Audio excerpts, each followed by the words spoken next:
the issue with centralization goes way beyond the renewable versus non-renewable discussion, because the renewable versus non-renewable discussion means that you're looking at how is everything sourced, versus what I'm talking about is how is everything distributed once you create it. And so you can have all the great sources of the world, but if you can't distribute something effectively, then you're really in a position where you're not operating efficiently.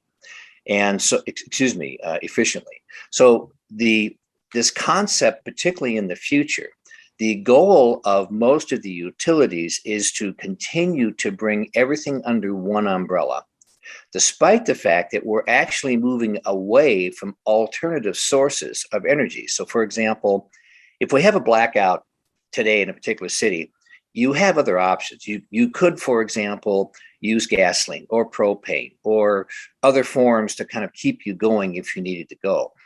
In the future, we're on top of everything else, we're going to be really driving that load with, say, with the introduction of electric cars and other things that may not run off of electricity today, but will in the future, for example, like heating. Then what happens is that your options begin to fall away pretty quickly. And so what it does, it actually exacerbates the problem of not only when a blackout exists or when there's a flaw in the system that breaks down, it has a cascading effect. So all those cascading effects that we see nowadays when a grid or a partial grid go down and you have to stress out other grids in order to bring energy into that down system, this is going to become even more noticeable in the future.